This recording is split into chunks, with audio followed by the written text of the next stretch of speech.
Assalamualaikum warahmatullahi wabarakatuh. Salam sejahtera bagi kita semua. Perkenalkan, saya Iwayan Bagus Purbawakusuma, Sarjana Farmasi, mahasiswa program studi pendidikan profesi apoteker Universitas Surabaya, berasal dari institusi Universitas Surabaya. Pada kesempatan ini saya hadir untuk menyampaikan beberapa hasil dari mengikuti pelatihan Certified Longevity and Healthy Aging in Medical Science yang diselenggarakan oleh SAS Management dengan trainer utama Dr. Dito Anurogo MSc PhD. Pelatihan ini dilaksanakan secara online pada batch pertama. Mari kita mulai perjalanan ilmiah ini bersama-sama, sebuah perjalanan untuk hidup lebih panjang, lebih sehat, dan bermakna. Sebelum masuk ke topik utama, mari kita pahami dulu fondasi dari longevity modern itu apa sih gitu ya. Health span itu bukan sekedar berapa lama kita hidup, melainkan berapa tahun kita hidup dalam kondisi sehat, fungsional, dan bermakna. Mampu bergerak, berpikir jernih, beribadah, dan berkarya dengan baik. Ada perbedaan mendasar antara lifespan, total lama hidup, dan health span, lama hidup sehat. Serta anti-aging yang bukan sekedar tampak muda, tapi menjadi fungsi biologis tubuh kita agar tetap terjaga dan seoptimal mungkin. Ilmu yang mempelajari hal ini disebut geroscience, sains penuaan modern yang memahami penuaan dari tingkat molekuler, seluler, organ, perilaku, hingga lingkungan. Dan pendekatannya adalah precision longevity, assessment yang lebih personal, target yang lebih jelas, intervensi yang sesuai, dan evaluasi yang longitudinal. Inilah 7 topik yang akan kita bahas. Topik pertama yang saya pilih adalah metabolic longevity, tentang berat badan, gula darah, lemak perut, dan energi harian. Apa konsepnya? Metabolisme sehat adalah fondasi energi seluruh organ tubuh, otak, jantung, ginjal, kulit, bahkan otot kita. Metabolic longevity menargetkan 4 hal: stabilitas glukosa darah, sensitivitas insulin yang baik, lemak visceral yang rendah, dan energi harian yang stabil. Mengapa itu penting? Karena resistensi insulin yang tidak terdeteksi bisa diam-diam merusak pembuluh darah selama bertahun-tahun. Lemak visceral, lemak di sekitar organ dalam perut, yang berkaitan langsung dengan peradangan kronis, risiko jantung, dan penuaan biologis yang dipercepat. Glukosa spike yang berulang setiap hari juga mempercepat penuaan sel. Bagaimana penerapannya dalam kehidupan sehari-hari? Langkah pertama yang mudah, kurangi minuman manis hingga 80%, teman-teman. Yang kedua, jalan kaki 10 menit setelah makan untuk meredam lonjakan gula darah. Yang ketiga, latihan kekuatan 2 kali seminggu untuk meningkatkan sensitivitas insulin. Dan keempat, pantau lingkar perut setiap 2 minggu sekali. Ingat, perubahan kecil itu yang konsisten hari ini akan menciptakan metabolisme yang kuat untuk masa depan. Keren kan teman-teman? Topik yang kedua yang saya pilih adalah sleep, stress, and cortisol reset. Tidur, stres, dan pemulihan hormon. Apa konsepnya? Tidur adalah terapi biologis yang gratis, yang paling murah, nggak bayar, paling powerful. Selama tidur, tubuh memulihkan sistem saraf, mengonsolidasi memori, memperkuat imunitas, memperbaiki sensitivitas insulin, dan melakukan detoks otak melalui sistem limfatik. Cortisol reset bukan berarti menekan kortisol, tapi melainkan memulihkan ritme alaminya. Tinggi di pagi hari, saat bangun lalu turun bertahap menjelang malam. Mengapa itu penting? Karena tidur yang buruk secara kronik meningkatkan level lemak visceral, merusak daya ingat, melemahkan imunitas, mempercepat penuaan. Kortisol yang terus tinggi karena stres kronis menyebabkan resistensi insulin, mood yang nggak stabil, dan peradangan kronis. Bagaimana penerapannya? Program Sleep Reset 21 hari, teman-teman. Ini mudah banget dilakukan. Bangun di jam yang sama setiap hari, kurang lebih 30 menit lah. Termasuk akhir pekan. Paparan cahaya matahari pagi 10-20 menit sebelum pukul 9 pagi. Reduksi layar 60 menit sebelum tidur. Kalau bisa nggak usah main HP sebelum tidur, teman-teman. Dan latihan napas 4, 7, 8 untuk mengaktifkan sistem saraf parasimpatik sebelum tidur. Recovery yang baik menentukan kualitas adaptasi biologis seluruh sistem tubuh. Topik ketiga adalah brain longevity. Bagaimana menjaga otak tajam, mood stabil, dan mencegah penurunan kognitif sejak muda ya teman-teman. Konsepnya tuh gini, Brain longevity itu bukan sekedar mengerjakan teka-teki, nggak gitu doang teman-teman. Dia mencakup proteksi otak dari sisi vaskular, metabolik, imun, sirkadian, psikososial, dan sensorik. Prinsip utamanya use it or lose it. Keren kan teman-teman?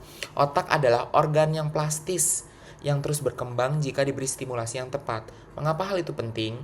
Data ilmiah menunjukkan bahwa 40-50% risiko demensia dapat dicegah. Berarti ada kemungkinan untuk mencegahnya melalui modifikasi gaya hidup.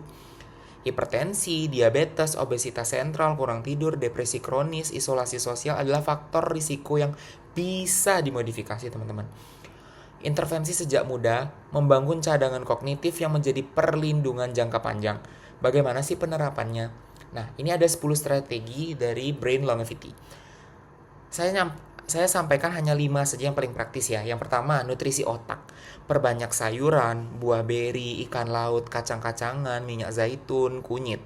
Yang kedua, aktivitas fisik aerobik 150-300 menit per minggu loh teman-teman, bukan per hari nih. Guna untuk meningkatkan BDNF atau protein pertumbuhan di otak. Yang ketiga, tidur berkualitas 7-9 jam malam. Yang keempat, stimulasi kognitif. Belajar hal baru, musik, bahasa baru, problem solving. Kelima, kelola stres dengan meditasi, journaling, dan napas teratur. Investasi pada otak hari ini adalah kebebasan berpikir untuk esok hari, teman-teman. Topik keempat yang sangat relevan bagi kita bangsa Indonesia adalah food, gut, and microbiome for healthy aging. Apa konsepnya? Makanan bukan sekedar sumber kalori, teman-teman. Ia itu membawa informasi biologis dari sisi makronutrien, mikronutrien, polifenol, serat, dan senyawa bioaktif. Hal tersebut dapat mengatur hormon, sistem imun, metabolisme, dan komunitas bakteri dalam usus kita yang disebut mikrobioma. Ada konsep gut organ axis yang sangat penting, gut brain axis, di mana mikrobioma mempengaruhi mood, kognisi, dan respon stres kita. Gut immune axis karena 70% sel imun berada di usus. Metabolic axis yang mempengaruhi berat badan dan kadar gula darah. Gut skin axis yang menunjukkan bahwa kulit sehat bermula dari usus yang sehat. Mengapa hal tersebut penting? Yang pertama, pola makan gula yang tinggi, lemak trans, ultra processed food, menghancurkan keberagaman mikrobioma di dalam usus kita. Hal tersebut dapat memicu peradangan kronik untuk segera mempercepat penuaan teman-teman dari dalam nih. Gimana sih caranya penerapan di Indonesia kita supaya bisa mencegah hal tersebut? Yang pertama, gunakan konsep piring sehat Nusantara. 40-50% sayur dan lalapan berwarna, 20-30% protein yang berkualitas seperti ikan, tempe, tahu, itu kan mudah banget didapat ya teman-teman. 20-30% karbohidrat kompleks seperti nasi merah, ubi, dan lemak sehat secukupnya. Target serat itu 25-35 gram per hari dan dilengkapi dengan prebiotik dari bawang putih, pisang, asparagus, serta probiotik dari tempe dan yogurt. Sehat usus, kuat imun, tajam otak, panjang umur, teman-teman. Topik kelima adalah exercise and muscle longevity, tentang otot, tulang, sendi, dan postur yang awet aktif. Gimana sih konsepnya gitu ya? Otot itu kan bukan sekedar alat untuk gerak ya teman-teman. Otot itu sebuah organ metabolik dan endokrin yang aktif melepaskan namanya miokin. Senyawa seperti irisin dan IL-6 yang melindungi otak, jantung, tulang, dan bahkan usus kita nih. Latihan adalah obat biologis yang tidak memerlukan resep dokter. Yang sehat, mudah dilakukan jika niat nih. Mengapa penting? Tanpa latihan massa otot itu berkurang teman-teman, 1-2% per tahun sejak usia 30 tahun. Kondisi ini disebut sarkopenia. Dan jika tidak ditangani akan menyebabkan kelemahan otot atau dinapenia. Risiko jatuh, kehilangan kemandirian hingga kematian dini. Yang lebih berbahaya lagi adalah sarcopenic obesity, berat badan tinggi tapi massa otot rendah. Wah, gimana tuh ya teman-teman? Bagaimana nih penerapannya nih? Gunakan prinsip FITT, fit, frekuensi, intensitas, time, dan type.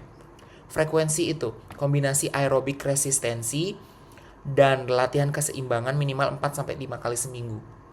Intensitas, mulai yang ringan, utamakan teknik yang benar. Time, waktu, 30-60 menit per sesi. Type, tipe. Untuk yang baru mulai, chair squat, resistance bands, jalan cepat, dan yoga dasar udah sangat baik teman-teman, segampang itu. Dan ingat sekali lagi, jangan lupa protein setiap makan utama. Itu adalah telur, ikan, tempe, tahu, susu, kacang. Selain itu protein yang lain boleh, bebas. Untuk mendukung pembentukan dan pemulihan otot. Topik ke-6 yang sangat relevan di era digital ini adalah AI, wearables, dan personalized longevity. Konsepnya gimana sih? Wearable device itu kan udah banyak banget dipakai di kalangan sekarang ya, di modern ini ya. Kecerdasan buatan itu seperti AI yang dimasukkan dalam wearables. Bukan pengganti dokter ya. Dia itu kayak co-pilot analitik yang membantu kita membaca pola kesehatan pribadi secara longitudinal. Data tren mingguan jauh lebih bermakna daripada satu angka pemeriksaan sesaat. Mengapa hal ini penting? Karena precision longevity membutuhkan data personal yang berkelanjutan seperti smartwatch, CGM, home blood, dan aplikasi sleep tracker dapat menangkap perubahan kecil yang belum terasa sebagai gejala, namun sudah bermakna bagi sinyal di tubuh kita. Bagaimana sih penerapannya? Nggak harus mahal teman-teman. Mulai dari low cost first. Tensimeter upper arm tervalidasi, meteran lingkar perut, pedometer smartphone, dan catatan tidur harian. Tidur aja kalau belum benar itu bagaimana ya teman-teman? Baca tren mingguan, bukan hanya angka tunggal atau sebuah tulisan saja. Gunakan AI sebagai alat bantu menganalisis tubuh kalian. Bukan sebagai dokter, tapi menganalisis hal-hal kecil yang bisa menjadi besar nantinya. Namun, diagnosis dan perubahan terapi tetap harus melalui validasi dokter. Dan selalu perhatikan etika, concern, privasi data, keamanan informasi, serta hindari ortosomnia, yaitu kecemasan berlebih akibat monitoring yang obsesif. Misal nih, oh kok heart rateku naik banget ya, aduh aku takut loh ini, kayak gitu. Terus kok tiba-tiba tekanan darahku tinggi terus ya, aduh gimana ya ini. Seperti itu, kecemasan berlebih akibat selalu memonitoring hal setiap detik gitu. Precision longevity membaca pola personal lalu mengarahkan intervensi yang lebih dini, aman, dan terukur. Sebagai rangkuman, kita telah membahas 7 pilar utama longevity teman-teman. Ada skin longevity, metabolic longevity, sleep, stress, and cortisol reset, brain longevity, food, gut, and microbiome, exercise and muscle longevity, and AI, wearables, and personalized longevity. Ketujuh pilar ini sangat terhubung satu sama lain. Bukan bekerja sendiri-sendiri dia. Otot yang kuat mendukung metabolisme, tidur yang baik melindungi otak, usus yang sehat menguatkan imunitas dan mood, dan data wearable personalisasi semua intervensi tersebut. Berdasarkan pemahaman dari pelatihan yang saya dapat ini, saya ingin menyampaikan 4 rekomendasi yang spesifik dan aplikatif di budaya longevity Indonesia. Yang pertama, integrasikan screening healthy aging di puskesmas seperti mengukur lingkar perut, HbA1c, grip strength, dan sleep diary. Yang kedua, kembangkan program edukasi gizi berbasis pangan lokal. Cukup menggunakan konsep piring sehat aja loh teman-teman, gampang kan? Yang tadi saya jelaskan. Rekomendasi ketiga, terapkan kebijakan gerakan otot dan sleep health di tempat kerja. Kayak movement snack setiap 60 menit, resistant training berbasis body weight, serta pembatasan rapat setelah pukul jam 9 nih teman-teman, dan pengurangan paparan layar yang larut malam. Yang keempat, tingkatkan literasi AI dan wearable secara etis di kalangan kader posyandu, tenaga kesehatan, dan mahasiswa kesehatan. Mencakup cara membaca datanya, menghindari ortosomnia, serta melindungi privasi pengguna. Keempat rekomendasi ini adalah mulai dari level individu, komunitas, setelah itu institusi hingga kebijakan nasional. Mengikuti pelatihan Certified Longevity and Healthy Aging in Medical Science, ini memberikan saya perubahan pergeseran perspektif yang mendalam. Sebelumnya, saya seperti banyak orang, cenderung berpikir bahwa penuakan adalah takdir yang harus diterima secara pasif nih teman. Bahwa kayak pikun, lemah, dan sakit di usia tua adalah hal yang wajar dan tidak bisa dihindari. Namun nih, tapi setelah aku mengikuti pelatihan ini, aku paham bahwa penuaan itu adalah proses biologis yang dapat di-manage, dikelola, dioptimalkan, bahkan diperlambat melalui gaya hidup sehari-hari dan berbasis bukti ilmiah. Cara pandang saya berubah dari pendekatan reaktif, menunggu sakit baru mengobati, menjadi pendekatan proaktif, yaitu mengoptimalisasi fungsi biologi sebelum adanya tanda-tanda penurunan yang muncul, seperti penurunan fisik kita contohnya. Dari melihat angka tunggal pemeriksaan menjadi membaca tren dan pola longitudinal yang personal. Dan yang paling penting dari sekedar ingin hidup panjang menjadi ingin hidup panjang yang berkualitas, fungsional, dan penuh makna. Komitmen saya setelah mengikuti pelatihan ini itu memulai perubahan kecil tapi konsisten. Itu karena konsisten itu susah banget teman-teman di suatu individu. Mulai aja dari diri sendiri. Terus kita cerita ke keluarga, ke komunitas. Karena setiap hari adalah kesempatan untuk berinvestasi pada health span kita. Sebelum saya tutup, saya ingin menyampaikan ajakan terbuka yang tulus kepada para tenaga kesehatan. Pelatihan ini akan memperkuat kompetensi preventif Anda dengan mendekatkan precision medicine gitu di layanan di era modern ini. Saya merekomendasikan Anda untuk bergabung di batch berikutnya di Certified Longevity and Healthy Aging in Medical Science bersama Dr. Dito Anurogo, MSc PhD yang diselenggarakan oleh SS Management. Demikian beberapa paparan dari saya setelah mengikuti certified ini.